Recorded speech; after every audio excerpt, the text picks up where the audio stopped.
We are in Antioch, California, northeast of San Francisco, a town of about 130,000 people. Grab all your stuff. Kathleen Rognaby has been out all day with her two children. They've been shopping.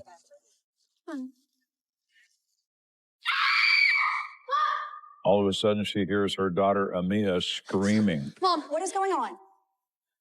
And her son looks at her with a strangled look in his face and says, Mom, there's blood everywhere. Or stay right there.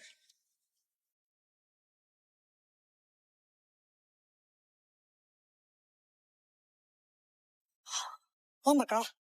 Kathleen runs out of the house and calls 911 hysterically. What's the emergency? My cousin, he's laying on the floor in blood. Is he alive? I don't know. Okay, do you feel like you can go in there and help him? No, I don't want to go in there. I don't want to go in there. The officers are driving there as fast as they can, okay? I'm scared.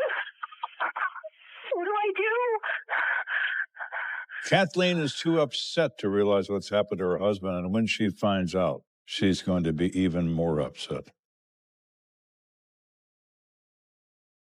I spent my career closing murder cases. But I'm not the only one who answered the call. Solvable. To catch a ruthless killer. To find justice for the dead. That's what it takes to be an American detective.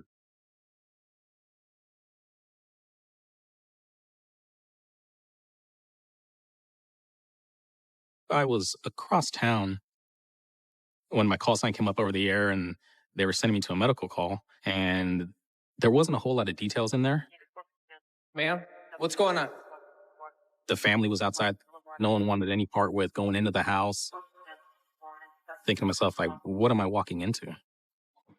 I walk in through the front door. Mr. Eastman?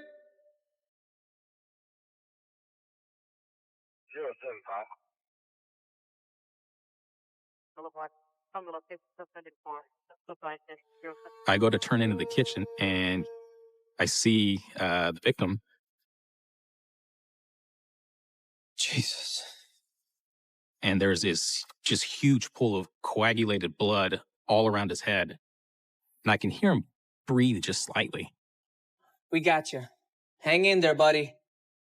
The standard response from 911 when you report an accident and a bleeding victim, they send EMTs to the home, assuming it is an accidental fall. He must have hit his head on the counter or something. I'm kind of looking around, and I'm wondering, how did he get this? Did he have some type of medical emergency and he hit the tip of the counter?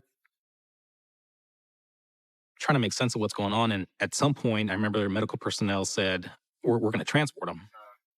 So I went to grab him by his feet, and as we picked him up on the inside part of his shirt, where his back was, Hold up. I saw something. And I'm like, there's no way. And I take a closer look at it, and I go, that's a bullet fragment. Everyone stops. This is no accident.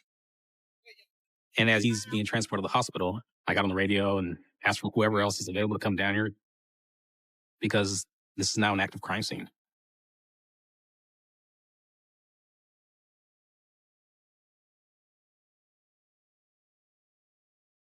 Colley, take one. My name is Corporal James Colley. In 2016, I was working for the Antioch Police Department, assigned to the Investigations Bureau as a homicide detective. Being a detective, you're always on call. And anytime my phone went off in the middle of the night, I knew exactly what it was for. There's never confusion about what it means. Gonzalez? I partnered with Detective Gonzalez on this. My name is Adrian Gonzalez. I'm a corporal with the Antioch Police Department, and this was the first time I would be on the lead team. Adrian, at the time, was a newer detective working property crime. I saw some potential in some of the work that he'd been doing, and I wanted to start getting his feet wet in the violent crime, homicide world. Okay, everybody, listen up. Here's what we got. We were told that the victim was a white male. His name was Relis Eastman. We found out Relis had suffered a gunshot wound to the back of his head. He was alive, but historically speaking, if you're shot in the back of the head, it's probably going to turn into a homicide at some point.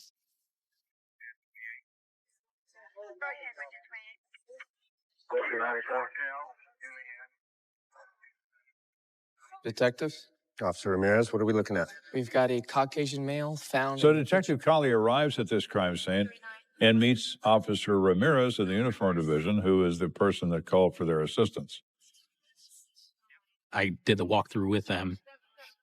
We made our way back into the kitchen, and I explained to them exactly how the victim was when I got there. The entire kitchen was covered in blood, to the extent of there was even some brain matter on the floor from where he had been shot. Relis Eastman got shot right in the threshold of the door that leads from the garage into the kitchen. Blood pattern suggests he was walking this way. So Colley assumes that Relis Eastman was moving from the garage to the kitchen. He opens the door, he takes a gunshot wound to the head, it splatters some brain tissue and some blood on the door. I was imagining where the shooter would have been standing. And that kind of gives you an indication of how a bullet was fired and where it was fired from. If more than one shot was fired, it more than likely went towards the living room.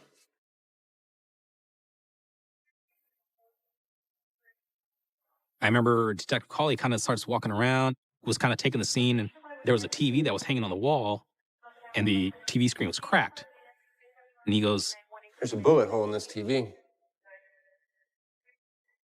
The bullet in the TV was interesting because you could tell it was a straight-on bullet hole. It didn't look like it had hit something and maybe skipped. I remember saying, that looks like a .22, just because it's such a small bullet. We honestly didn't know what to make of that. 22s are usually target practice guns. You can shoot small rodents with it, I guess. But to see that the murder happened with a 22, it was unique. So Colley begins as all homicide investigations begin. He doesn't know what happened, but he's thinking what could have happened here. We started throwing around some ideas that it may have been some type of home invasion or a botched burglary. Those are not uncommon in Antioch.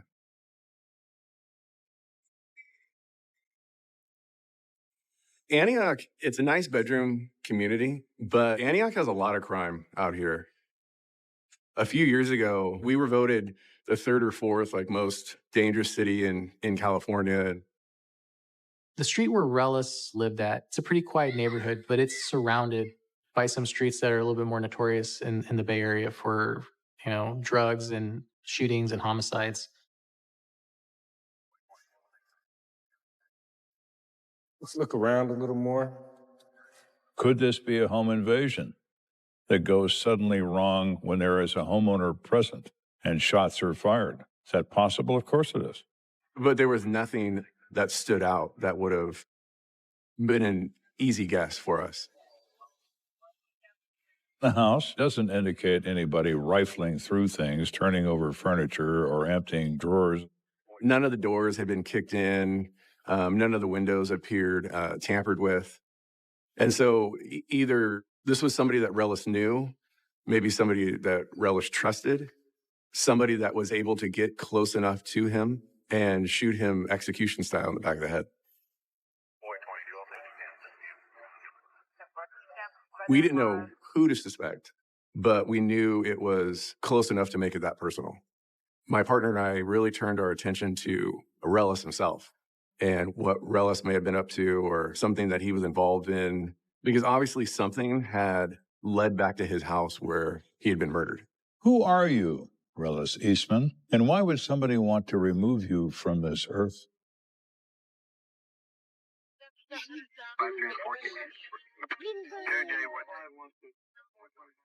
Detective Colley thinks the shooting of Relis Eastman is personal, but nothing at the scene really points to any particular individual as being responsible. So they go back outside to see what else they can find that might be of some assistance. And so they started walking the perimeter of the house. Hey guys, come check this out. So they find a backpack. Well, what's that doing there? See what we got in here. The backpack had some clothing items. An ID. There was a wallet, and inside the wallet was the driver's license of Relis's oldest son, Scott Eastman. We got more. There was some marijuana and a pipe for it. So now Colley's left with some thoughts. What if Scott's taste for narcotics has brought an element of danger to that family? All right, put it all in there. Let's bag it up for evidence.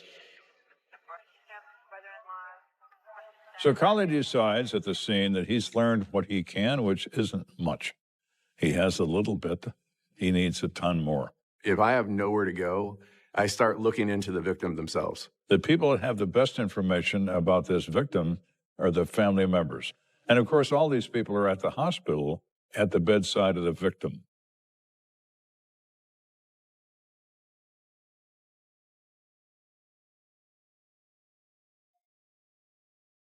Relis was in the intensive care unit. He was unresponsive.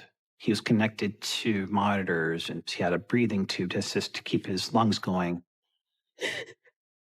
I just sat there and I held my dad's hand for a few minutes and contemplated on if he was actually going to come home to us. Because every little girl wants her dad to come home.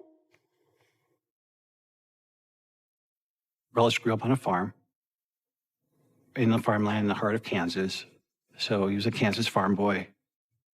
And he had joined the U.S. Army fresh out of high school. Later on, Relis worked for a major telecommunications company. My dad was a workaholic, supported my mom and 5 kids.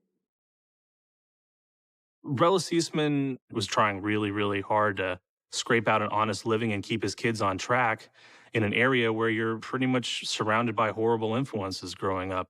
Majorly protective.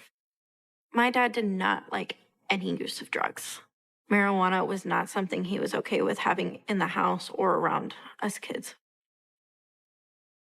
Hang in there, Dad. At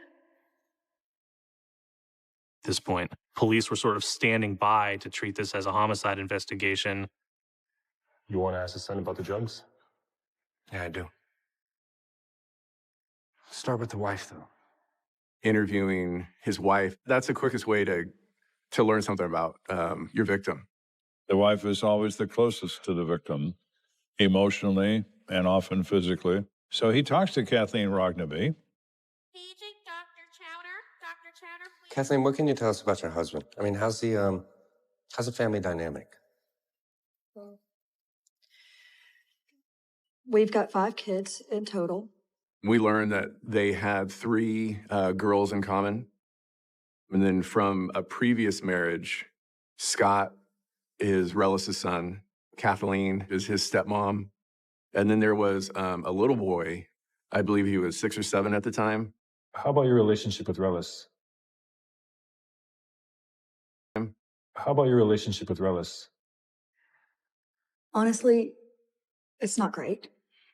Relis and Kathleen were having marital problems. They were estranged, but they still lived together up until the time he was shot. They sleep in separate rooms. They are going to organize themselves in a manner that they can then get a divorce. I hate to say this, but he was just not a great husband. Kathleen kind of wanted to paint Relis as kind of like a lech. Like he was always cheating, and he had all these women on the side. That raises an eyebrow and is somewhat alarming to Colley. We even threw around the idea that this could have been maybe a jealous husband or something that shot him. So they finished with Kathleen Rognaby. They moved to Scott, the 21-year-old son of Relis Eastman. Scott, we really appreciate you taking the time to speak with us. Whatever you need. Scott kind of came off very unassuming. He was a kind of short, very scrawny kid. He spoke in a really weird cadence. He didn't really make eye contact. He gets the feeling and drift from the conversation that Scott is not the sharpest knife in the drawer. Look, we found something outside the house we were hoping you could help us out with. We challenged him about why your backpack was in the backyard. Scott admits, I use marijuana. I leave it outside the house so I don't have a confrontation with my dad. Scott said that he kind of had a strained relationship with his father. But he did say that he got along much better with his stepmom. Scott, do you owe people money for drugs or anything like that? No, I just smoke every now and then, that's all. Talking to Scott, his low-level marijuana use, we didn't really see that as any type of link that would have gotten Relis killed. Samantha, can you tell us what you were up to this afternoon? Well, I was down the street at a friend's. And he described that he was with two of his buddies. And they were playing video games, which is his routine. He often does this. Scott said that he had been with these friends for the entire night, but they left for a short time. Relis would get upset when Scott drove at night, so Scott had to bring the car back. Did you see your dad? No, Scott told us that he parked a block away and then walked back to his friend's house because he knew that if Dad saw him, that he would make him come into the house and he wouldn't be allowed to go play with his friends. I get that, Scott. So my old man was strict too. Here, we'll let you go on and get out of here, okay? All right.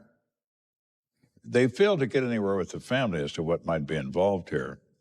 They decide to go in a different direction. They do a neighborhood follow-up, knocking and talking with the neighbors.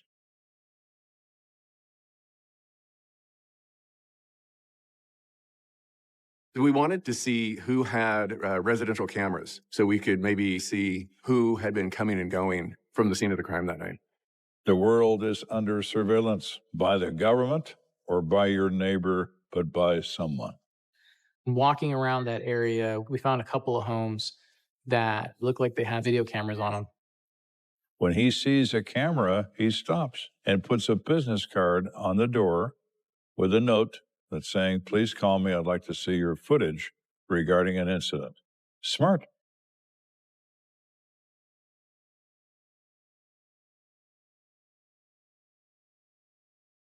Gonzalez, check this out. I just got something pretty interesting. When Collie returns to his headquarters building, he is greeted by the ballistics report of the recovered slug. It is a .22 long rifle, and it's fired from a very unusual gun. We got really lucky because our expert was able to link it up to an H&R 999 revolver. An H&R model 999 is a very antiquated revolver. The revolver breaks in half to get the spent casings out. It is clear it came from a Harrington and Richardson revolver and from no other. So that's interesting. This is Detective Collie. Another big break that we had in this case is when I got a call from a social worker at the hospital where Relis was. The social worker had some concerns regarding the Eastman family, saying that they wanted Relis officially dead for a potential insurance payout. So it turns out that the policy had a value of $1 million. So that gives someone a million reasons to remove Mr. Eastman from the planet. You know, earlier today, I got a call from one of Relis's coworkers. This coworker told us stories about Relis and Kathleen and the dynamic of their relationship, about how conniving Kathleen was and how she kind of manipulated all the situations in her and Relis's life. Collie begins to learn that Kathleen Rogdaby has been bleeding Relis dry for 10 years, has had numerous affairs with other men, even produced a child with another man, still lives under his roof, still has him pay all of her bills.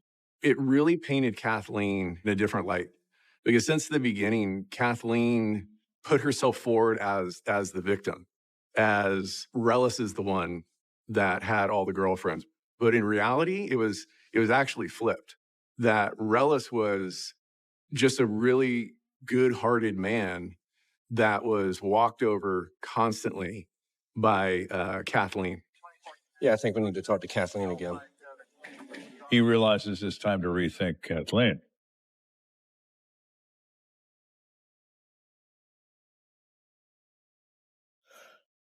So on the 30th of June, the medical staff in the ICU ward at the hospital informs the family that Rellis Eastman is effectively brain dead.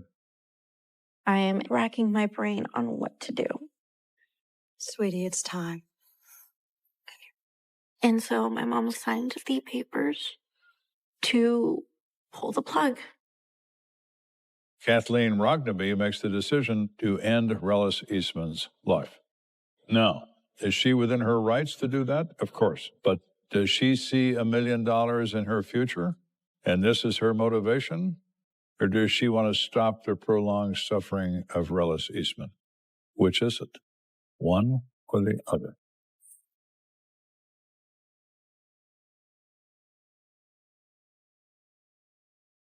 So when Collie gets that call about Kathleen being overly interested in the $1 million insurance policy, he brings in Kathleen Rognaby for further conversations. I was really, at that point, looking at Kathleen as one of the main suspects.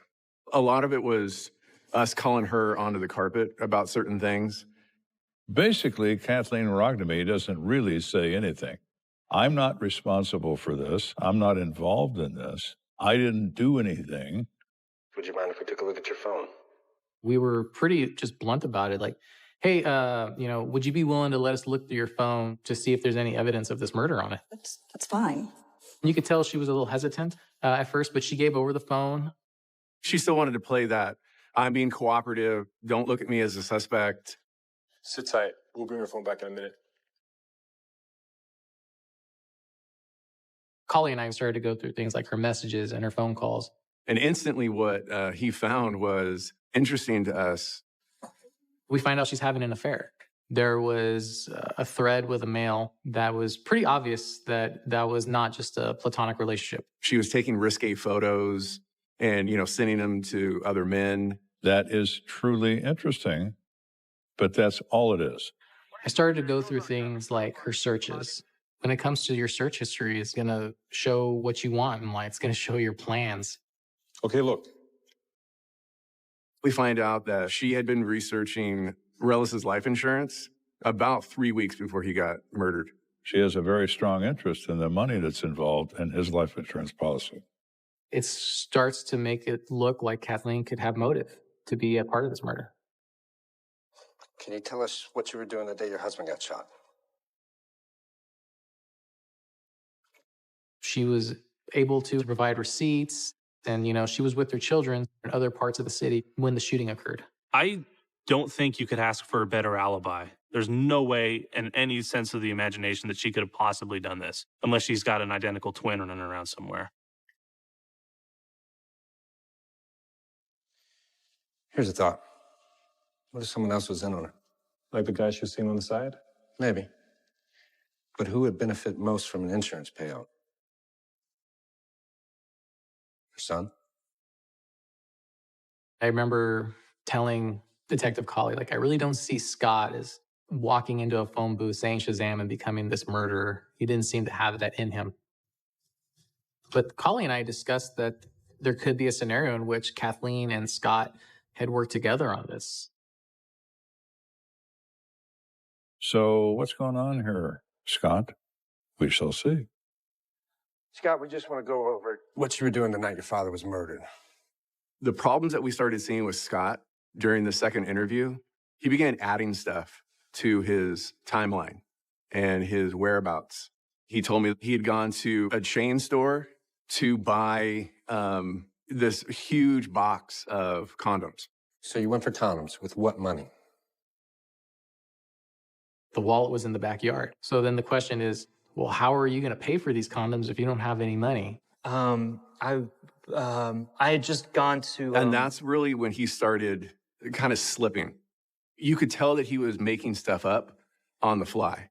When you start making changes, my boy, you're digging yourself a grave. It's absolutely attributed to Collie's interview tactics. He's someone that's going to ask you hard questions. And when he senses that you're lying, he's not going to leave that subject. And out of nowhere, Scott tells us, oh, I exited out of the store that has the Echo ATM on that side. And I'll never forget, like, that really perked Detective Gonzalez's interest. Working in property crimes, I knew what an Eco ATM was. It's a unmanned kiosk where you can sell your cell phone. And a lot of times when people have their phone stolen, it can end up in these kiosks. Why would you randomly say that you exited out of the store on the side that has the Echo ATM at it? Scott says he stopped and got a few things when he was out that evening. Did you get some cash too, Scott, out of a cell phone machine? The look on his face was like a cornered cat that just got caught. No, I don't even have a cell phone. He said he doesn't have a cell phone because he lost it. What if he needs to lose that phone because of what's in it? What better place to do it than there? But no, if we find out you're lying to us, things are going to get ugly. Officer, show him out. So Collie is now faced with what? We have Mom, Kathleen Rocknaby, who has an ironclad alibi but a literal $1 million motive. Then we have Scott Eastman, who has a confused alibi and a somewhat altered one, but it's too early to say which of these could work, so we will continue to put one foot in front of the other.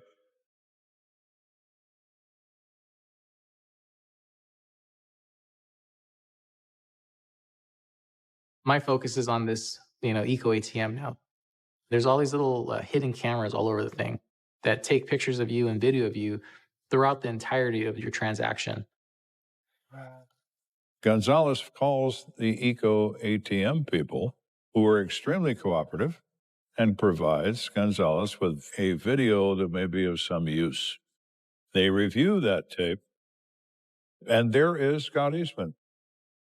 It was approximately like maybe 5-6 hours before his father got murdered. He's at the kiosk selling this phone that he said doesn't exist, using an ID that he said he didn't have with him. That was a big aha moment. Scott was going to these huge lengths to keep us from finding his cell phone. And, we just found it. So now we know Scott Eastman is a liar, and we can prove it. Why is he lying? That phone is probably going to tell us why he's lying.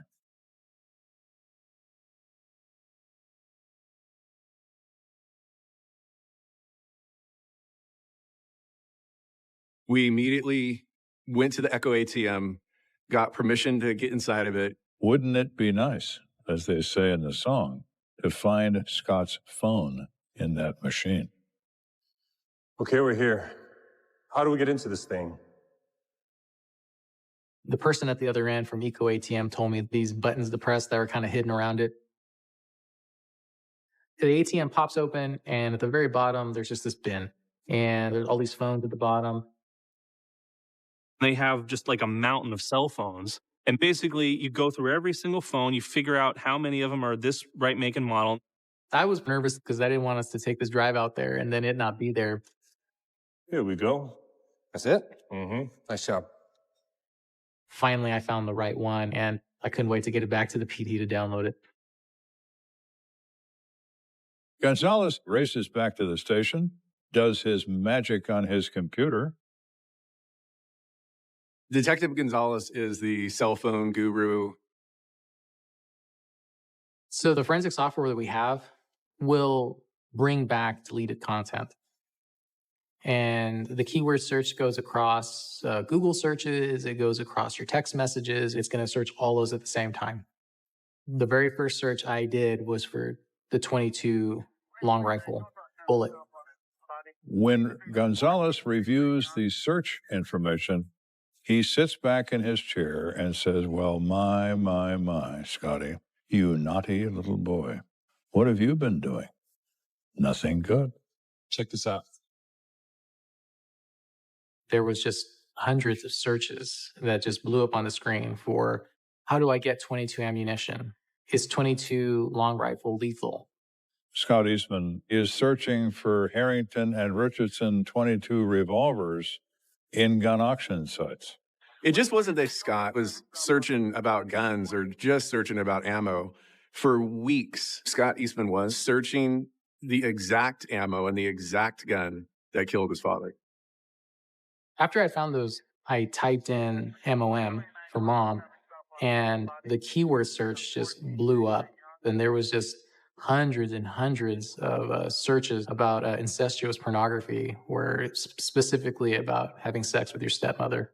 We believed, and we had evidence from his phone, that Scott was in love with his stepmom. He was very affectionate to her. He had some of those risque photos on his own phone. Scott Eastman apparently has a sexual fantasy about his stepmother. That's very, very strange. That was like one of those true jaw-dropping moments, because I believe that he got it in his head that if dad was eliminated, that they would have had his life insurance payout, and that would have made him one step closer to fulfilling whatever twisted fantasy he had about his stepmother. So now they focus on the timeline of Eastman when he said he left his friend's house to return the family car. Originally, Scott said that he left his friend's house because it was getting dark, and he parked the car and then came immediately back. When we verified that story with the father of one of his two friends, the father told us that Scott did leave, but he was gone for like a 45-minute period. 45 minutes. Are you sure? Almost positive.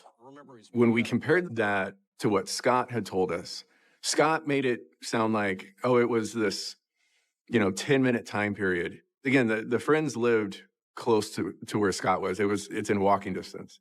So what was Scott doing for most of those 45 minutes? Could it be that he was executing his own father? As Colley is considering all of this, he finally hears back from a neighbor that has a surveillance camera that covers the street in front of Eastman's home. It took a while for us to get this video. It was on a street right off of Bigelow where this murder happened. When you look at the video from that house, it shows that at 8:53, Scott parks. He exits the driver's seat, but he doesn't go west, which is where his friend's house was, which is where he said he had been. It's going back home to where his father was shot. He specifically told us that I didn't want to be seen by my dad because he would have made me stay in for the night. And he's literally on surveillance doing the exact thing he said he didn't do. When he returns in the frame, he's coming from the direction of his own home. He opens the trunk of that car and probably concealed the weapon in the trunk of his car. And that was the moment when everything else just kind of fell off to the side, and we knew Scott was our shooter.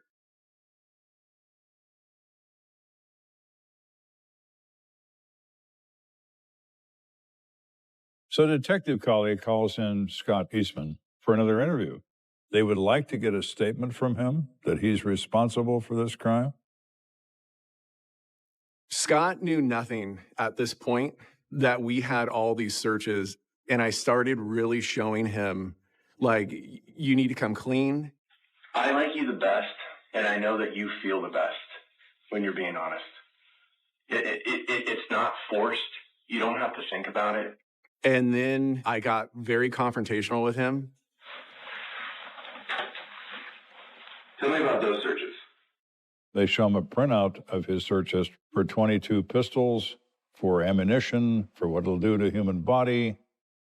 I remember he was looking down at the paper, and he got this really tiny, meek little voice. And he just said, That came from my phone? Your phone, yes. No. I said, you're interviewing 101. Every time that you tell a lie, your body language gets smaller and your voice gets weaker. Now, this isn't randomness. It's all from the same phone that I recovered from the kiosk that you dropped your phone off at.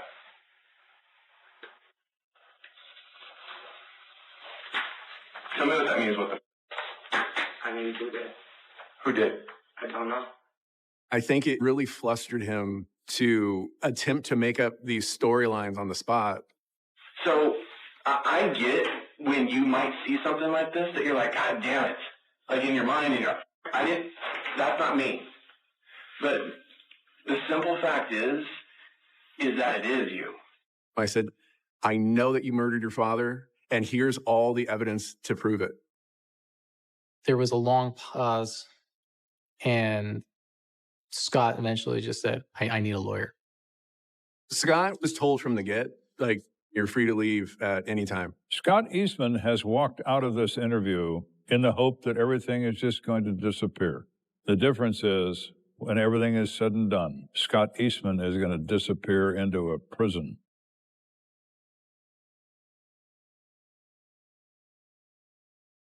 Colley and Gonzalez have the evidence required to pursue Eastman for the murder of his father. But they wanted to try for a statement, and it didn't happen. So now they will take the next logical step. They will apply for and receive a warrant for the arrest of Mr. Eastman for the murder of his father. I assembled an arrest team to go arrest him at his house. We all went there in full gear.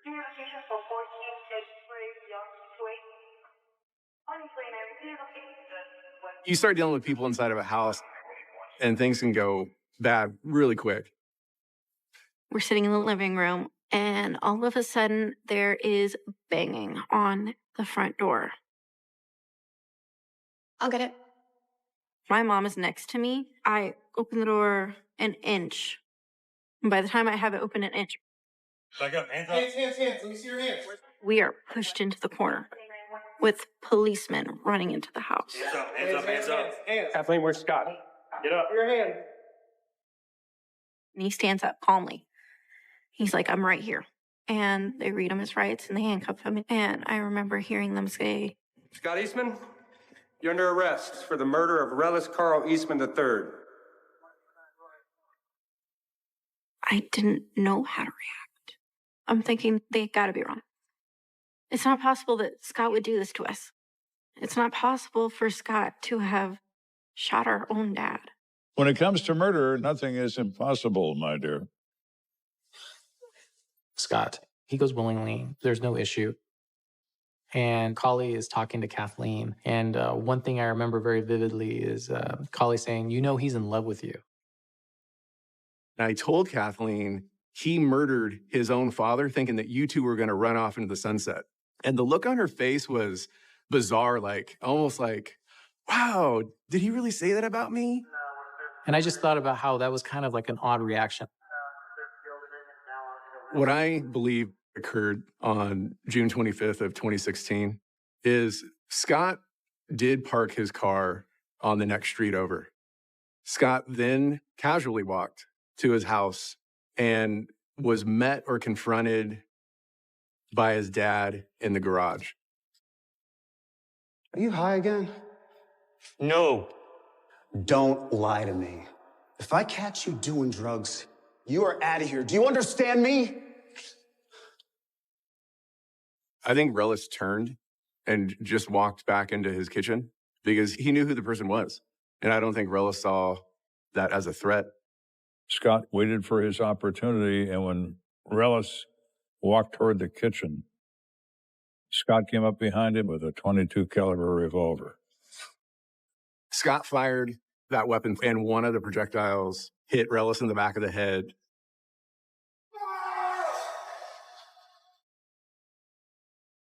And then based on surveillance, Scott then ran out of the house, back the way he came.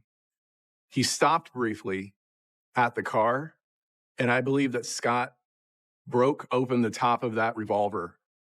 And if you break those open too fast, the casings will go everywhere, which one of them was later found in the spare tire area of that car. Colley and Gonzalez believe this is how the incident transpired. And when they take Mr. Eastman to trial, that a jury finds Scott Eastman guilty beyond a reasonable doubt of the murder of his father.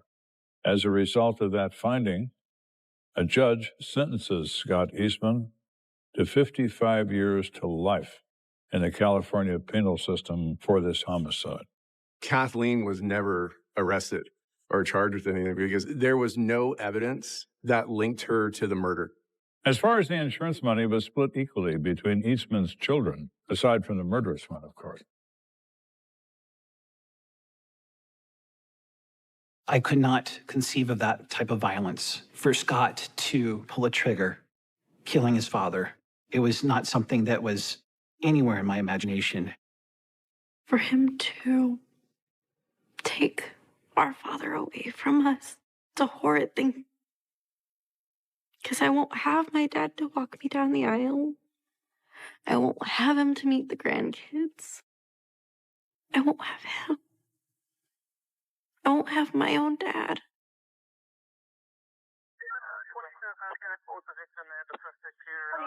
Over those weeks investigating Rellis Eastman's murder, I came to really see what a good-hearted man he was. I was proud to play a part in getting justice for Rellis. Rellis Eastman brought Scott into the world. And 21 years later, Scott takes Rellis out of it. Something profoundly wrong with that, but murder always is. The North Area Grid. Part 1, The Spark and the Flash. Chapter 1, The Extra Set of Eyes. The cruiser cut a low, blue steel silhouette against the pale sodium glow of the North Sacramento night. It was an environment of perpetual twilight, where the shadows clung to the eaves of low-rent apartment complexes and the storefronts of 24-hour liquor stores. Alex Vance, deputy sheriff, felt the low thrum of the engine in the soles of his boots a constant, vibrating promise of action. He preferred the two-man unit, a rare luxury in a department stretched thin by the relentless demands of the city's grid. His partner, Sergeant Mike Foster, was driving. Foster was 17 years in, a man whose easy smile belied the taut, defensive posture of his shoulders. Alex, or Frank as the other deputies sometimes called him, appreciated the silence. It wasn't empty. It was a shared awareness, a dialogue conducted solely through eye movement and the shifting tension in the air. "Brake light," Foster murmured, his voice a low, gravelly baritone that cut through the silence like a scalpel. "Green Mitsubishi, passenger side." Alex's gaze snapped up, his internal log clicking the details. Green, cheap import, bad sign.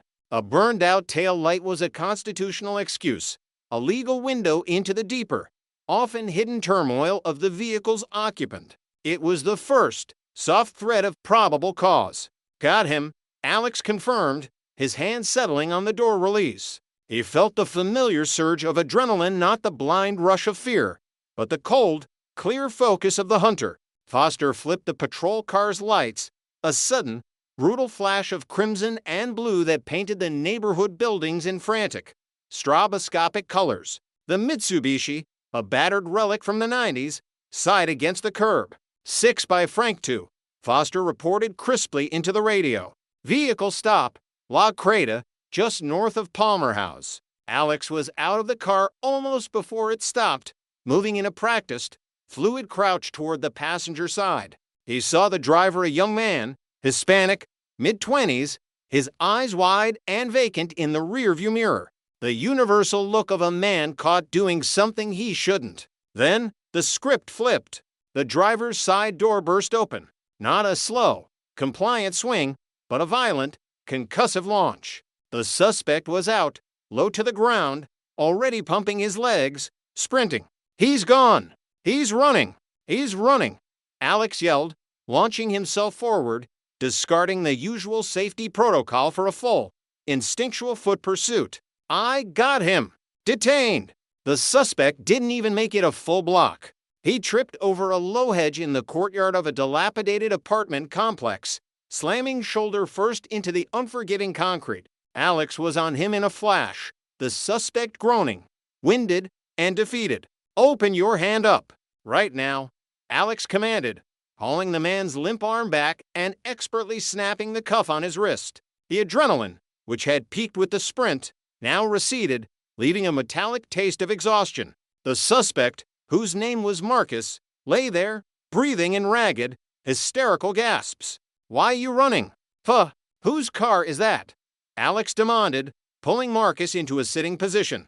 Marcus swallowed, his eyes darting wildly. I needed to get home. Nan, I just needed to get home. You knew it was stolen. Foster asked, arriving, calm but sharp, securing the second cuff. Yeah, man, it's obvious. Plates don't match. It's jacked. But I needed to get home, Marcus admitted, his voice cracking with self-pity. He didn't offer a defense. He offered a reason. It was always a reason. The keys were already in it, Marcus explained later, leaning against the warm hood of the cruiser. The guy, he was Asian. Man, outside a house. Said, take it. I don't need it. I just thought, well, I gotta get home, right? He gave them a throwaway address, a vague description of the Asian dude, and a list of half-truths. But one thing was clear. Marcus was small time.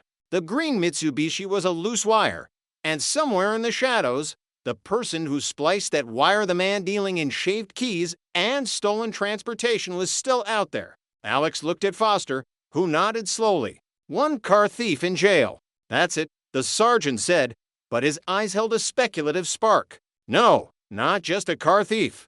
A connection. Chapter 2. The fire in the apartment.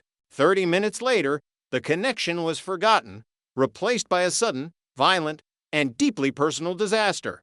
The call came in as a 10-31 disturbance, escalating quickly to potential ADW. An individual was going off inside his Section 8 apartment, destroying property, and possibly self-harming. The neighbor's frantic voice on the dispatch tape had mentioned severed fingers. Sergeant Foster took the lead, his tactical expertise overriding Alex's more procedural approach. Foster was SWAT, defensive tactics instructor, a man built to resolve a crisis with lethal efficiency if necessary. 350s arriving, Foster announced, moving with a controlled urgency toward the source of the noise. A second-floor unit with a shattered, dangling air conditioning unit leaking onto the walkway below. They heard the howling before they reached the door. It wasn't the sound of pain, but a deep, guttural cry of existential rage. The door was ajar, the frame splintered. Inside, a man stood amidst a chaos of upturned furniture and drywall dust. His name, they would learn, was Terrence. He was shirtless, his chest heaving, and his right hand was wrapped in a crude, bloody towel. Drop everything, Foster commanded, weapon drawn, but held low. Terrence ignored the order. I want you to see I don't have anything, he screamed, tearing the bloody towel away. The sight was sickening, a deep, ragged gash across his knuckles, blood blooming in the air. Get down on the ground, sir. Now, Alex warned, covering his partner. No, I'm not going to get down on the ground.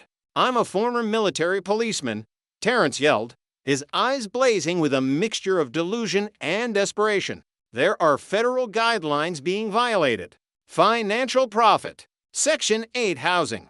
The words were an incoherent, paranoid stream, but the intent was clear. The man was in crisis. Buddy, put your hands up. This is for your safety. Foster advanced slowly. I'm not going to jail. Terrence lunged, not toward them, but sideways, seeking a forgotten corner, a place to make a last, dramatic stand. Crack! The sound of the taser was sharp and definitive. Terrence's body seized, a rigid, momentary silhouette against the wreckage of his life, before collapsing face down into the debris. The scent of burnt flesh and ozone filled the air. Face down! All the way down! Stay in that position. Foster secured him, his voice clinical, already back in control. As they rolled him, Alex could see the raw, desperate pain etched on Terrence's face, not just from the taser, but from something deeper. Terrence, once subdued, was startlingly lucid, yet trapped in his narrative of grievance. Why did you destroy your apartment? Alex asked him, forcing him to meet his gaze.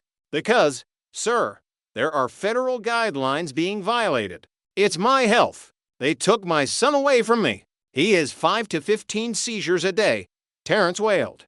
The grief was real, the destruction was real, but the immediate cause was a toxic cocktail of despair and narcotics.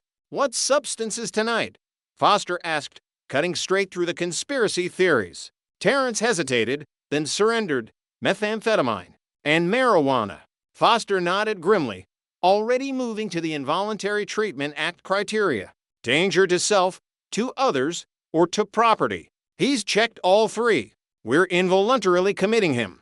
The fire department arrived to dress the wound, which was not a severed finger, but a severe laceration sustained when Terrence ripped the sharp metal air conditioning vent from the wall.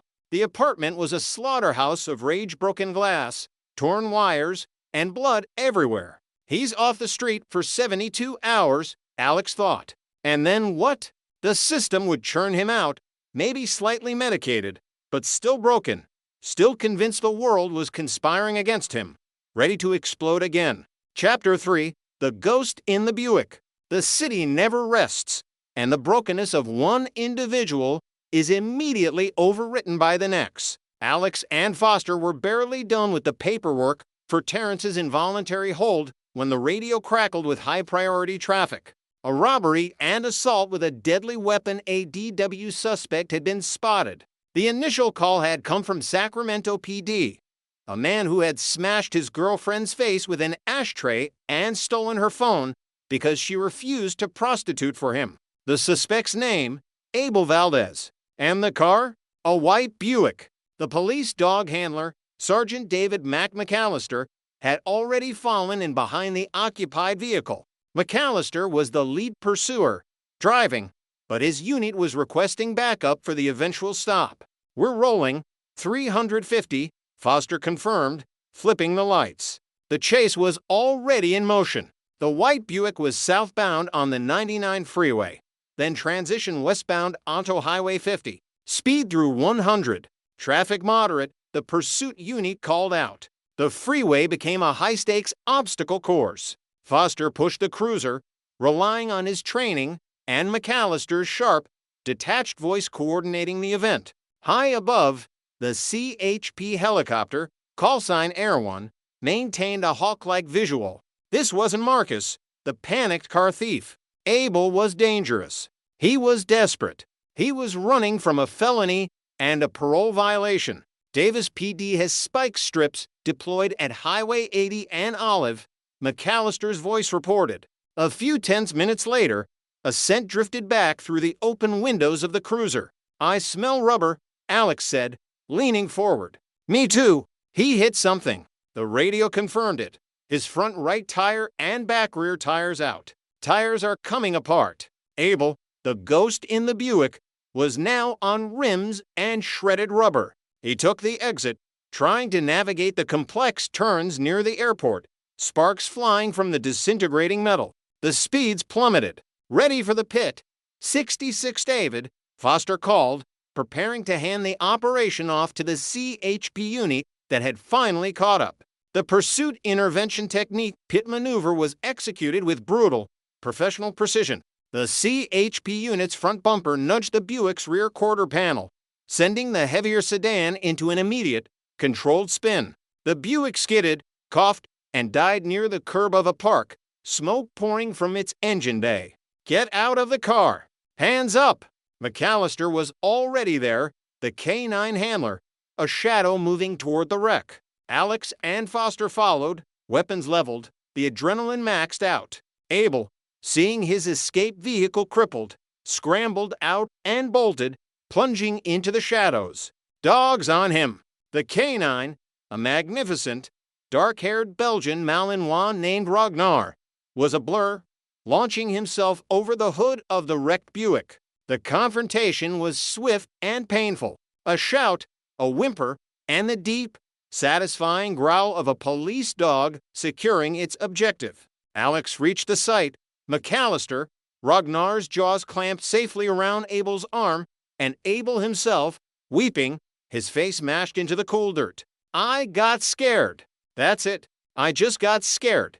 Abel cried, the high-speed chase ending in a miserable, pathetic surrender. Alex helped McAllister cuff him, feeling the heat radiating off Abel's sweat-soaked body. The man looked ravaged, eyes bloodshot, twitching with the residual effects of the chase and something chemical. You ran for 50 miles. Man, why? Alex asked, pulling him to his feet. Parole. I'm on parole, sir. I don't want to go to jail, Abel whispered. You just made it a whole lot worse, McAllister observed, standing next to Ragnar, who sat obediently, panting. He looked at the wreckage of the car, the torn-up landscaping, the desperate man now subdued. Did he learn? McAllister considered this, his face impassive. He rarely saw genuine remorse, just the disappointment of being caught. Alex looked at the dog bite, the shredded tires, and the parolee now bundled into the back of a unit. They had stopped a robbery suspect, a domestic abuser, a felony evader. But the darkness that drove him the pressure to pimp, the violence, the meth, the paranoia that was still loose in the city.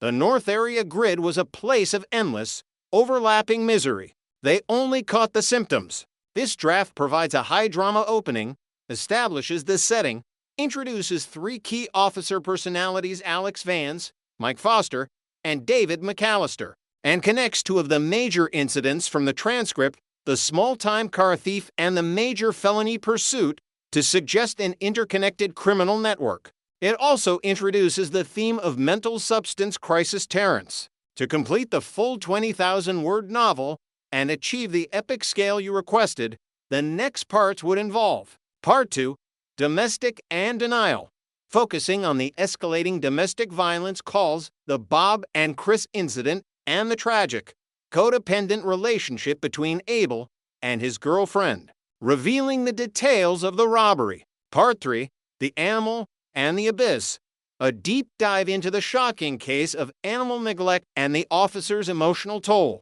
juxtaposed with the armed standoff Kenneth as a meditation on unchecked anger and property rights. Part 4, The Break-In Crew, developing the burglary plotline at Glades Central High, connecting the juvenile offenders back to the original network, the Asian man who gave Marcus the car, and providing the ultimate, dramatic conclusion to the overarching tension in the city. Please let me know if you would like me to dive deeper into Part 2, Domestic and Denial, focusing on the family dynamics and Abel's criminal past, or if you would like to explore a different direction for the next section, The Graveyard Shift, County Lines, by Gemini. Prologue, The Roll Call. The briefing room smelled of stale coffee, floor wax, and the distinct, metallic scent of gun oil. It was 18 o'clock hours. The sun was beginning its slow, bleeding descent over the western edge of Sacramento County, painting the sky in bruises of purple and orange. Inside the precinct, the fluorescent lights hummed with a headache-inducing frequency that Sergeant Miller had been trying to ignore for 20 years. Miller adjusted his belt, the leather creaking. He looked out at the sea of uniforms, the midnight shift. They were a mixed bag of seasoned veterans with tired eyes and rookies who still thought the badge was a magic shield. All right, settle down. Miller's voice didn't boom. It cut through the noise like a serrated knife. Review your hot sheets. We've got a spike in auto thefts in District 4, specifically older model Hondas and Toyotas. Shaved keys are the flavor of the month. Keep your eyes peeled. He looked directly at Deputy Ryan Rook Davis, who was sitting next to his training officer, Senior Deputy Mark Kowalski. We also have an APB on a white Buick involved in an assault with a deadly weapon, a pole. Of all things out of the city jurisdiction. If you see it, do not engage alone. This guy has a history. Miller shuffled his papers. Be safe out there. Watch your hands. Watch your partner. We all go home. Dismissed. The sound of chairs scraping against linoleum filled the room. Kowalski stood up, stretching his back until it popped. He looked at Davis. You ready to save the world, kid? Kowalski asked, a smirk playing under his thick mustache. Davis tightened his vest. Just trying to survive the night, sir. Good answer. Let's hit the road. I'm driving. You're navigating. Chapter 1, The Runner, the patrol car, a Crown Victoria that had seen better days, rumbled onto the asphalt of Arden Way. The night had fully settled now, turning the city into a grid of sodium vapor streetlights and shadows. We're fortunate in this department, Kowalski said, breaking the silence as he poured a lukewarm cup of coffee from his thermos. Two-man units. Most agencies don't have the budget. You ride solo, you got no backup until the radio catches up. Here, I got your back. You got mine. Extra set of eyes. Davis scanned the sidewalks. Statistically, it's safer. Statistically, Kowalski mocked gently. Kid, throw the statistics out the window. Out here, it's about instinct. It's about reading the body language of a car. A car has body language? Damn straight. Look at that green Mitsubishi up ahead. Kowalski pointed a thick finger at the sedan 3 cars ahead of them. Right brake light is out. License plate light is dim. It's hesitating at the green light. That car is nervous. Let's light him up, Davis said, reaching for the radio. 6 King Frank 1, Davis spoke into the mic. Initiating traffic stop. Green Mitsubishi, northbound on La Creta. The red and blue lights flickered to life, reflecting off the storefront windows. The Mitsubishi didn't pull over immediately. It rolled, slow and uncertain, turning right onto a side street before coming to a halt near the curb. Watch the doors, Kowalski warned, putting the cruiser in park. This doesn't feel right. Before the words were fully out of his mouth, the driver's side door of the Mitsubishi flew open. A figure in a baggy hoodie burst out, sprinting toward the dark alleyway between 2 houses. Runner! We got a runner! Kowalski shouted, unbuckling and bailing out in one fluid motion. Foot pursuit! Northbound! Black hoodie! Davis yelled into his shoulder mic, his boots pounding the pavement. The suspect was fast, fueled by adrenaline and fear, but he made a tactical error. He turned into a cul-de-sac. He realized his mistake too late, skidding to a halt as he faced a 6-foot wooden fence. He scrambled, fingers clawing at the wood, but Davis was already there. Get down! Get on the ground! Davis roared, his taser drawn, but not deployed. The suspect dropped from the fence, breathless, defeated.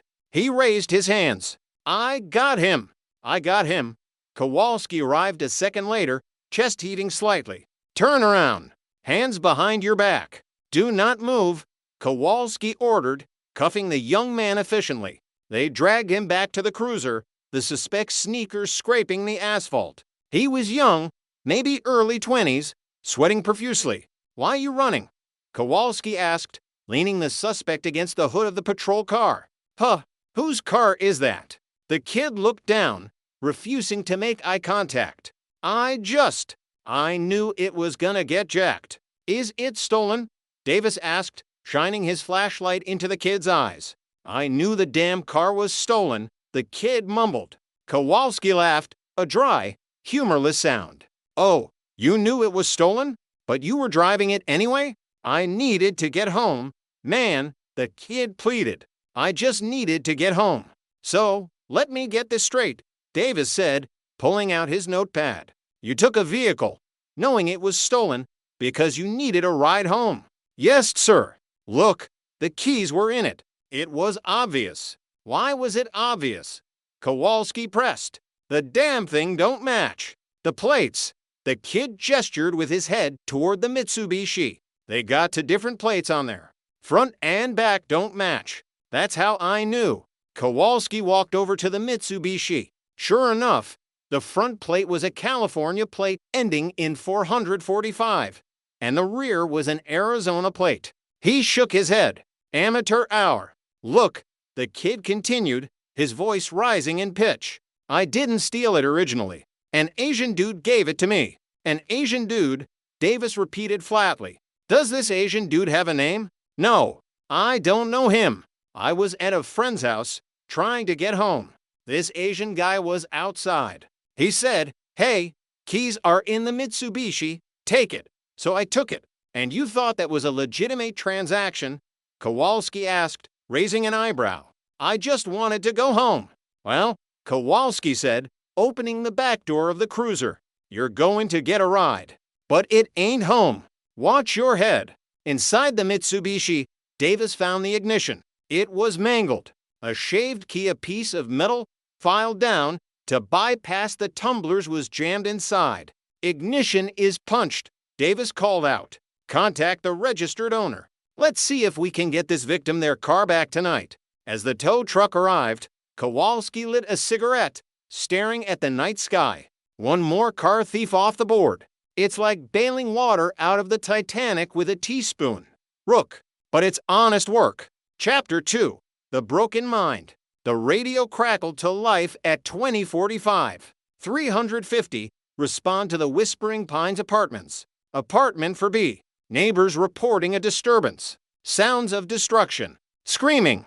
Possible 5,150. Of 5,150. Involuntary psychiatric hold. They were the most unpredictable calls. When Davis and Kowalski arrived, they could hear the chaos from the parking lot. The sound of shattering glass and wood splintering echoed through the complex. Residents stood on their balconies, arms crossed, watching the show. They approached the door. It was slightly ajar. Sheriff's Department. Kowalski announced, pushing the door open. The apartment was a war zone. Furniture was overturned. The drywall had been punched through in multiple places.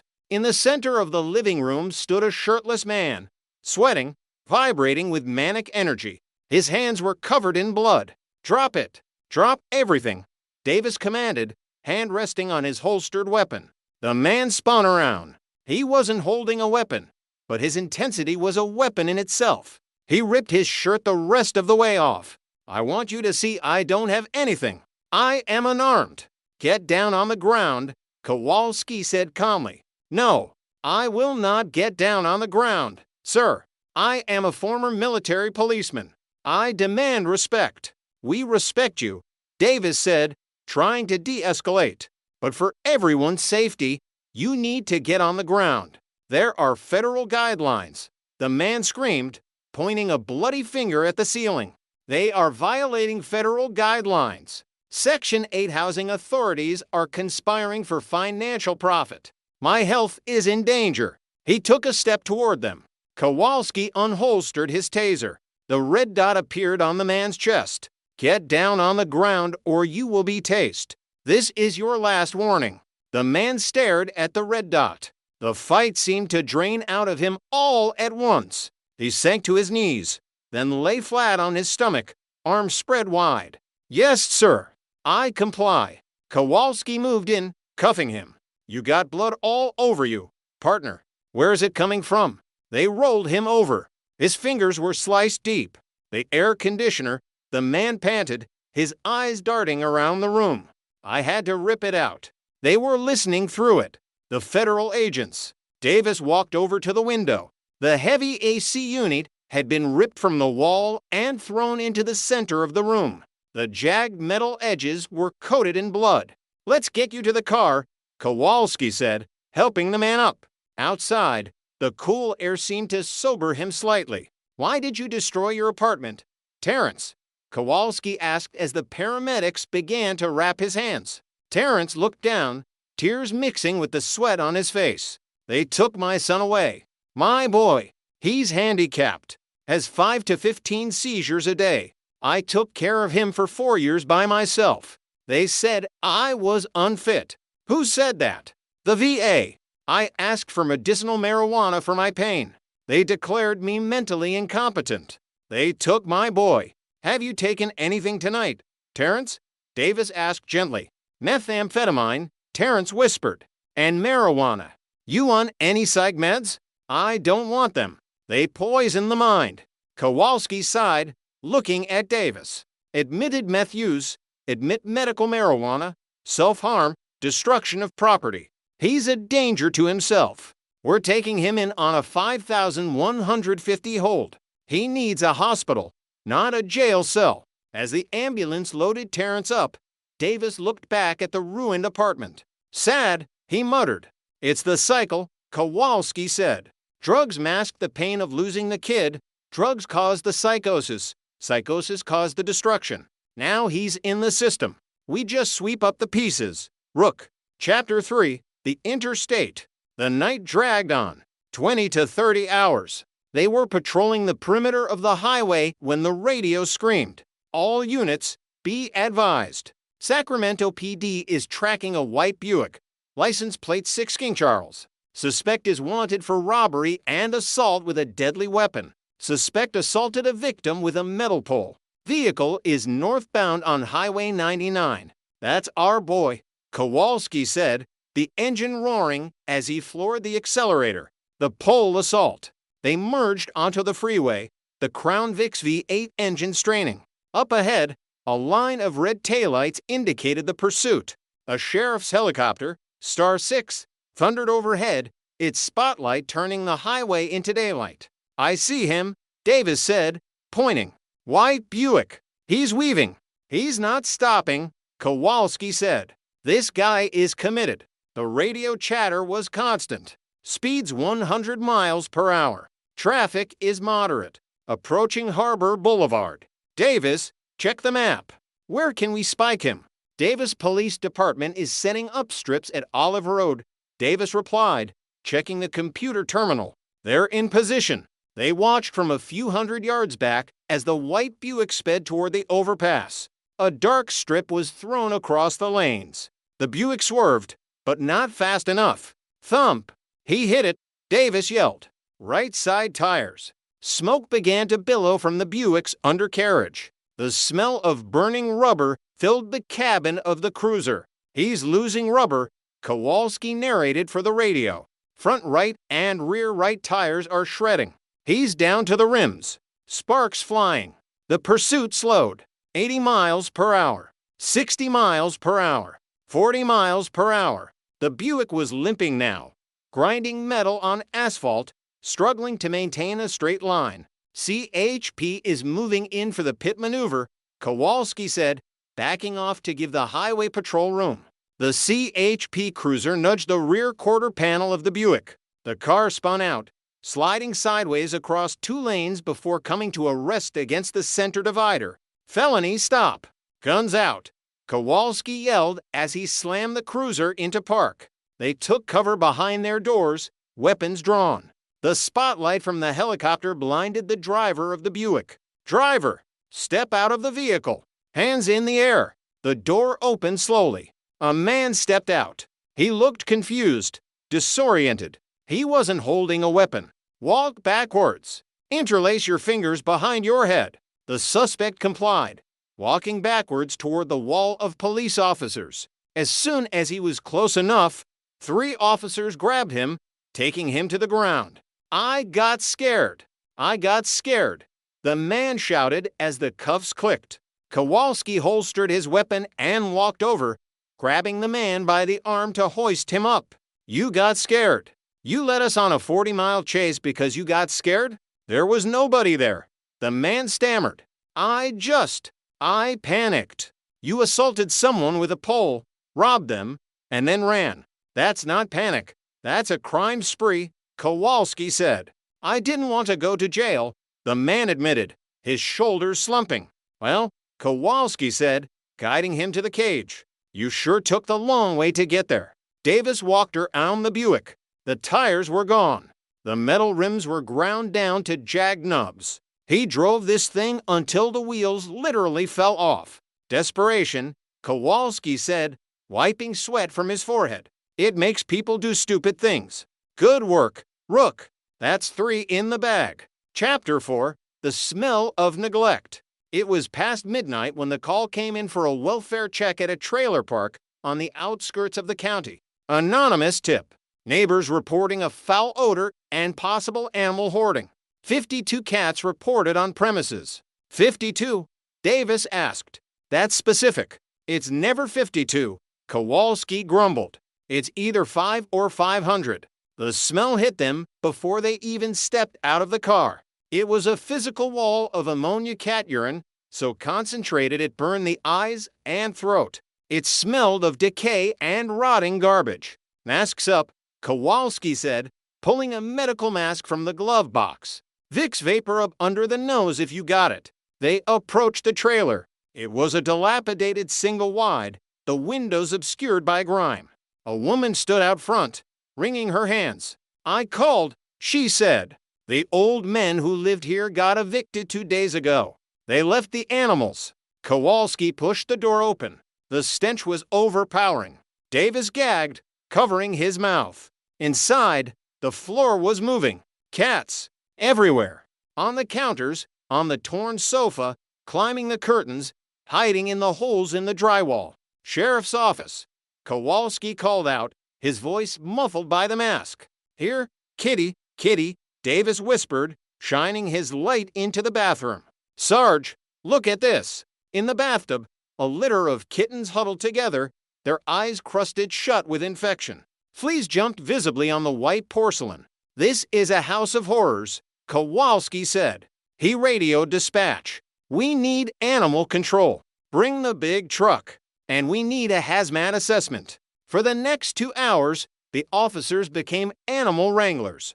They worked alongside a local volunteer named Crystal, who had shown up with carriers. Watch that one, Crystal shouted as a feral tomcat launched itself from the top of the refrigerator. Kowalski grabbed a fishing net. I'm getting too old for this. The cat bolted into the wall, literally into the wall, through a hole in the rotting paneling. He's in the insulation, Davis said. I'm going in. Don't do it, Rook. I got him. Davis reached into the dark void of the wall. There was a hiss, a yowl, and Davis jerked his arm back, dragging a scratching, biting ball of fur. He shoved it into the carrier Crystal held open. Got him. Davis checked his arm. 3 long scratches were welling up with blood. Aggravated battery, Kowalski deadpanned. Or aggravated cattery. Very funny, Sarge. By the time the last cat was crated, they had counted 56 cats, 2 rabbits, and a snake. The guys who did this, Davis said, pouring peroxide on his arm outside.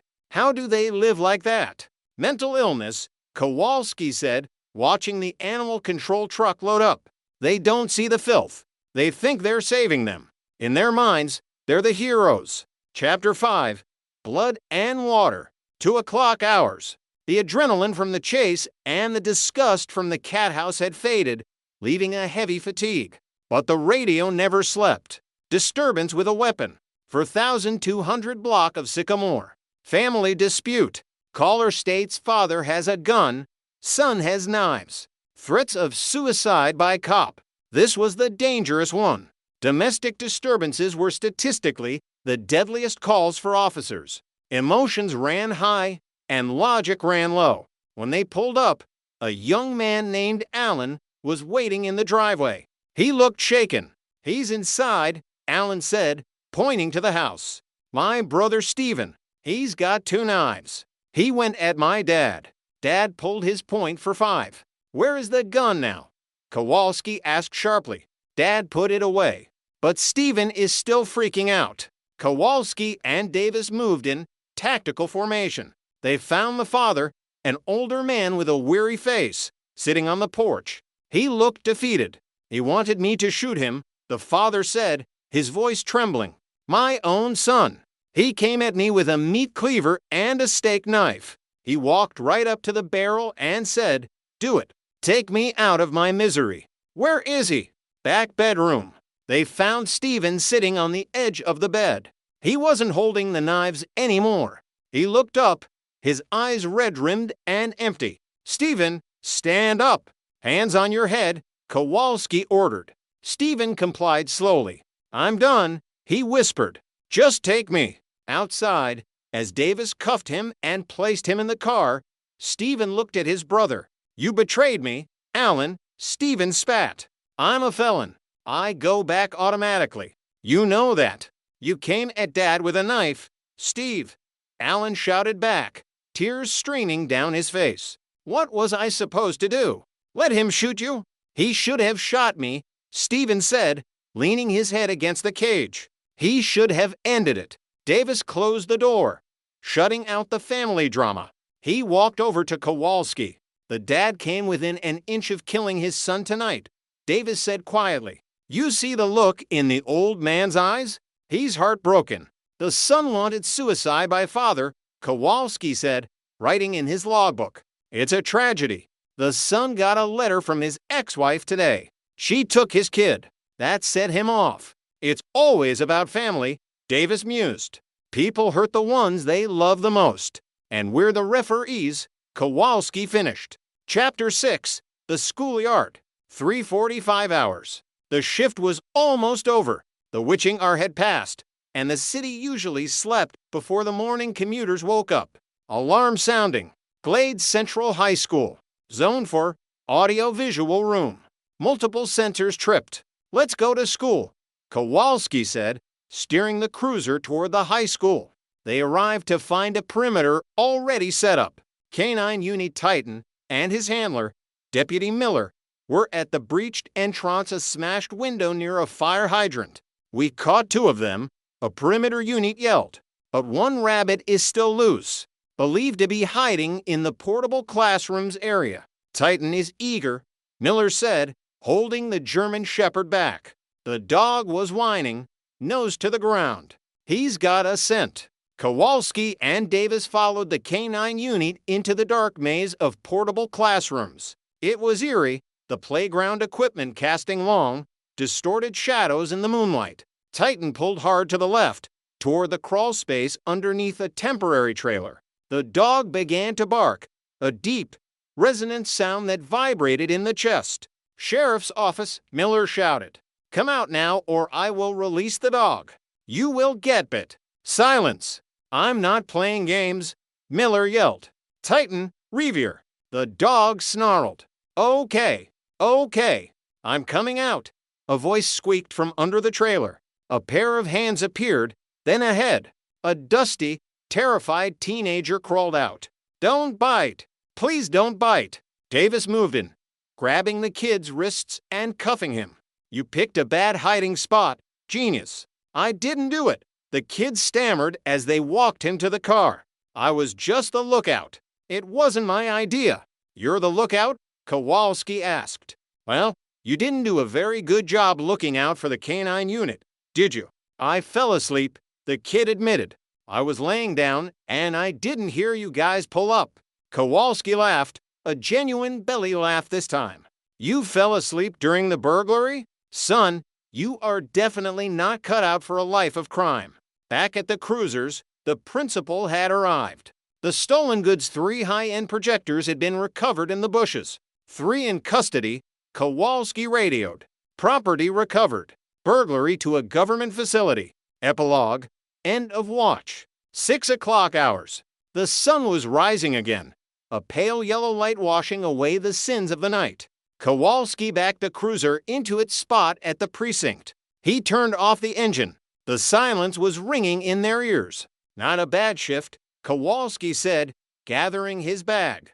Car thief, a 5,150, a high-speed pursuit, a cat rescue, a family standoff, and a burglary ring busted. Davis rubbed his eyes. Is it always like this? Some nights it's worse, Kowalski said, opening the door. Some nights nothing happens at all. But you made it? 1 shift down. Thousands to go, Davis muttered. They walked toward the precinct doors. Hey, Rook, Kowalski called out. Yeah, Sarge. You did good with the cats. Takes a brave man to reach into a wall like that. Davis smiled. See you tomorrow, Sarge. Bad boys, Kowalski hummed under his breath as he walked into the station. What you gonna do? End of Part I. Author's note. This narrative adapts the provided transcript into a structured police procedural format. While it does not meet the technically impossible 20,000-word single output count, it provides a dense, atmospheric, and detailed recounting of the events suitable for a novel's opening volume. The Blue Hour, a novelization of the Lost Tapes. Prologue, the theme song. Location, Patrol Car 350, the cruiser. Time, 1942. Status, recording. The camera is heavy. That's the first thing you learn.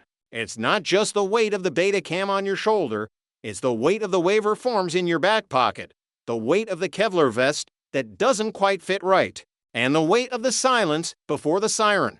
They call it ride-along reality. We call it the Zoo Tour. Officer Elias Thorne was driving. Thorne was a monolith of a man. 17 years on the force, his face a topographical map of bad nights and cheap coffee. His partner, Deputy Miller, was younger, tighter, his eyes constantly scanning the shadows of Sacramento as if expecting them to bite back. We're fortunate in this department. Thorne said, his voice a low gravel rumble meant for the microphone. He was reciting the PR spiel, the one the producers liked.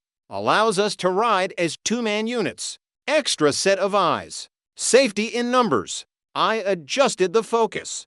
The streetlights outside were flickering sodium vapor orange, turning into a sickly, bruising purple. Safety, Miller muttered, looking out the window. Sure, the radio crackled. It wasn't the usual static. It sounded wet, like someone tearing a piece of raw meat close to a microphone. Double quotes. Bad boys. What you gonna do? The radio sang it, not the reggae song everyone knew. It was a distorted, slowed down loop coming through the encrypted channel. Dispatch, check 10 to 9, Thorne said, tapping the receiver. We're getting cross chatter. Sounds like music. When they come for you. The voice on the radio dropped an octave, turning into a guttural growl that vibrated the dashboard. That ain't music, Miller whispered, his hand drifting to his holster. Thorne ignored him, his eyes locking onto a vehicle up ahead. A green Mitsubishi. It was moving wrong. Not speeding, not swerving. It was sliding through the intersection like it was being pulled on a string. The brake lights shattered, bleeding red light onto the wet asphalt. Light him up, Thorne said. The siren wailed, but it sounded distant, muffled, as if the air outside the car had grown too thick to carry sound. Here we go, I whispered to myself, checking the tally light. Showtime! But the red light on my camera wasn't steady. It was blinking in a sequence I didn't recognize. Dot, dot, dash, dash, die. Chapter 1, The Vessel. The Mitsubishi didn't pull over. It drifted. It finally coasted to a halt near La Creta, a stretch of road that felt like it had been forgotten by the city planners. The streetlights here were dead. The only illumination came from the cruiser's takedowns, bathing the stolen car in a blinding white glare. Driver, hands out the window. Now. Thorne's voice was amplified, booming through the PA. The driver's side door didn't open. It fell off. It simply detached from the hinges and clattered onto the pavement with a sound like wet bones breaking. A figure scrambled out. Young, skinny. He wasn't running away from us. He was running from the car. He hit the pavement, scrambling on all fours like a frantic animal, his breath coming in jagged, terrified gasps. I got him. I got him. Miller was out the door before the cruiser fully stopped. I followed, the camera shaking. The air smelled of ozone and something copper sharp. Blood. No, rust. Ancient rust. Miller tackled the kid on the lawn of a dark house. Give me your hands. Give me your hands. It's not mine. It's not mine. The kid screamed. His eyes were wide, the pupils blown out so far his eyes were entirely black. He wasn't looking at Miller. He was staring back at the Mitsubishi. Thorne walked up. Calm, flashlight beam cutting the dark. Why you running, son? The car, the kid shrieked. I knew it was stolen. I knew it. So you ran because it was stolen? Thorne asked, kneeling. He grabbed the kid's wrist. Check his pulse, Miller. He's vibrating. I needed to get home. The kid sobbed. He gave it to me. The Asian dude. He gave it to me. What Asian dude? Miller asked, handcuffing him. The one with no face, the kid whispered. The audio on my headset cut out for a second, then returned with a high-pitched whine. Thorne stiffened. What did you say? He was standing outside, by the house. He said, take it, go home, but the car, the seats, the kid gagged. The seats were warm. They were breathing. Thorne stood up and walked back toward the Mitsubishi. I followed him. The cameraman's instinct captured the evidence. Thorne shone his light into the stolen car. Plate doesn't match, Thorne noted, his voice flat. Two different plates. Yeah, I said, zooming in. That's common. No, Thorne said. Look closer. I zoomed in on the license plate. The numbers weren't stamped metal. They were shifting. The 6 curled into an 8. The K twisted into a symbol that looked like a jagged eye. It's obvious the kid was yelling from the lawn. The damn thing don't match. Thorne opened the passenger door. The smell hit us instantly. It wasn't the smell of a stolen car, stale cigarettes, and fast food. It smelled like a slaughterhouse that had been scrubbed with bleach. On the passenger seat, there was a bag. He said it was a drill. The kid had said, "A drill I borrowed." Thorne reached in with his baton, hooking the strap of the bag. He pulled it out. It was heavy. "Wet. Open it," I said, the producer in my ear demanding the shot. Thorne unzipped the bag. Inside, there was no drill. There was a collection of keys. Hundreds of them. Car keys, house keys, skeleton keys. And in the center of the pile, pulsing with a faint, bioluminescent light, was a human heart. It was still beating. "Miller," Thorne said, his voice trembling for the first time in 20 years. "Get the kid in the car. We're not towing this. We're burning it." "Sarge, this isn't a car thief," Thorne said, zipping the bag shut. "This is a delivery." Chapter 2, The Frequency. Location, the Pines Apartment Complex, Unit 404. Time, 21:15. The call came in as a 415 disturbance. Neighbors reported a man destroying his own apartment, screaming about the government, screaming about guidelines. When we arrived, the first thing I noticed was the silence. The apartment complex was usually loud music, arguments, cars. Tonight, it was tomb silent. Thorne banged on the door. "Sheriff's Department. Open up." "I cannot comply." A voice screamed from inside. It sounded wet, gargled. "The Section 8 grid is compromised. The frequencies are wrong." CRASH. The sound of glass shattering. "He's self-harming," Miller said. "We need to breach." Thorne kicked the door. It swung open, revealing a living room that looked like the aftermath of a tornado inside a butcher shop. The furniture wasn't just overturned, it was dissected. The stuffing had been ripped out of the couch and arranged in concentric circles on the floor. The television was smashed, its innards pulled out and wired into the ceiling fan. And then there was the man. He was shirtless, standing in the center of the room. He was covered in blood. "Drop everything," Thorne commanded, weapon drawn. "I want you to respect me." The man yelled. He held up his hands, his fingers. I zoomed in, fighting the urge to vomit. He had cut his fingers. Not off. He had sliced them open, lengthwise, peeling the skin back like a banana. He was trying to dig something out of his own bones. "Why are you taking your shirt off?" Miller asked, moving in slowly. "So you can see I don't have anything," the man screamed. "Except the wires. The federal wires. Get on the ground. I'm a former military policeman. I know the code. The codes are changing." He pointed a flayed finger at the air conditioning unit. It had been ripped from the wall, leaving a gaping hole to the outside night.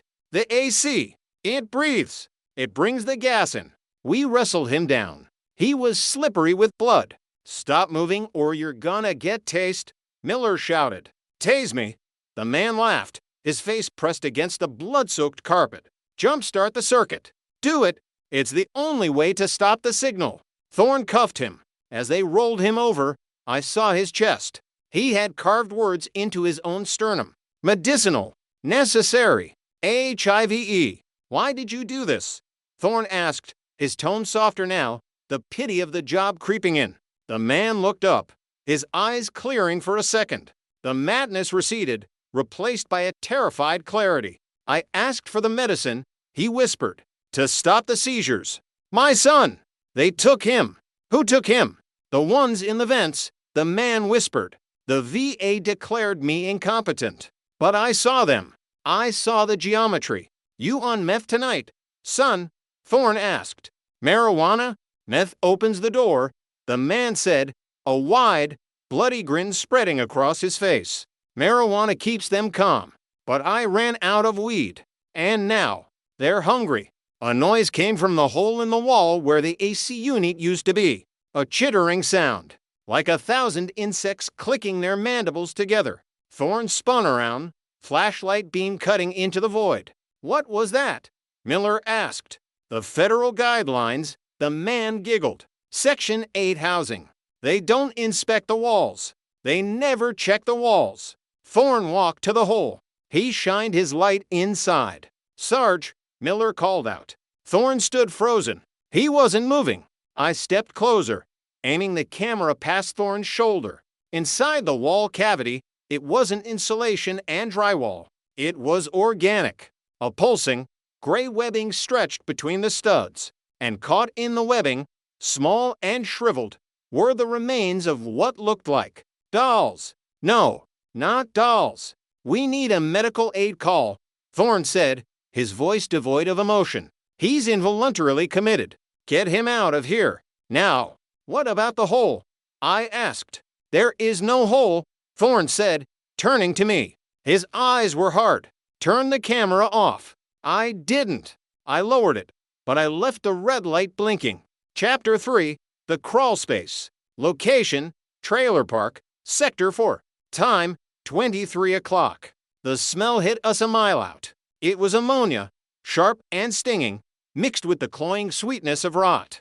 Animal control request, Miller said, reading the computer. Caller says neighbor has 52 cats. Says they've been abandoned. 52. Thorne sighed. Gonna be a long night. We pulled up to the trailer. It was a single wide, rusted, sinking into the mud as if the earth was trying to swallow it whole. A woman was standing outside, holding a handkerchief to her face. My neighbors are telling me they've been out for days, she said. The old men who lived here, they just vanished. Vanished? Thorne asked. Left the cats, and the rabbits, and the snake. We approached the door. It was unlocked. Thorne pushed it open with his baton. The sound was deafening. A chorus of meows, hisses, and scratches. Oh God, Miller choked, covering his nose. The floor was moving. It was a sea of fur. Cats, dozens of them. Black, calico, tabby. They were climbing the furniture, the curtains, the counters. But they weren't fighting. They were pacing. An endless, swirling circle in the center of the living room. Hey babies, it's okay, the neighbor woman said, stepping in behind us. She was brave or foolish. Look at the fleas. They're eaten alive. I filmed the kitchen. There was no food. The bowls were empty. But the cats, they looked fed. Their bellies were distended. Where are they getting the food? I whispered. Bathroom, Miller called out. Sarge, you gotta see this. We pushed through the sea of feline bodies. In the bathroom, the bathtub was filled with black water, and floating in it were things. Are those rabbits? Thorne asked. Were, Miller said. But it was the wall behind the toilet that drew my eye. There was a hole, a jagged tear in the paneling. There's more, the neighbor woman said. I can hear them. In the walls. I'm gonna have to go in, Miller said. He was the smaller of the two. If there are kittens trapped back there, we can't leave them. Be careful, Thorne said. Structure looks rot compromised. Miller grabbed a net. He stepped onto the toilet and peered into the dark hole. Flashlight, he requested. I handed him mine. Miller squeezed his upper body into the wall void. I see them. 3 of them. There. Crawling. Get 'em scruffed, the neighbor said. Don't get bit. I see eyes, Miller said, his voice echoing from inside the wall. Lots of eyes. Wait. They aren't blinking. Just grab the cats, Miller, Thorne said, looking at his watch. Come here, you little bastard, Miller grunted. He reached deep. I got. Wait. Miller stopped moving. His legs, hanging out of the wall, went rigid. Miller, Thorne stepped forward. It's sticky, Miller whispered. The walls. It's slime. Suddenly, Miller kicked his legs. He screamed a short, sharp sound that was cut off abruptly. He began to slide into the hole. Help me, Miller yelled, his voice muffled. It's pulling. Thorne lunged, grabbing Miller's belt. I dropped the camera it swung by its strap, filming the floor, the swirling sea of cats. Pull him, I yelled. Thorne heaved, his boots slipping on the filth-slicked floor. Miller came flying out of the wall, crashing onto the linoleum. He was covered in gray webbing, and attached to his arm, teeth sunk deep into the Kevlar and flesh, was a cat. But it wasn't right. It had too many legs. A second set of limbs protruded from its spine, twitching uselessly. Its eyes were milky white, covered in a film. "Get it off! Get it off!" Miller screamed. Thorne kicked the thing. It released with a wet tear and skittered across the floor. It didn't run like a cat. It moved like a spider, low and jerky. The other cats in the room stopped pacing. 50 pairs of eyes turned toward us. "Out," Thorne said, drawing his weapon. "Everybody out." Now, we backed out of the trailer. The neighbor woman was sobbing. That wasn't a cat. That wasn't a cat.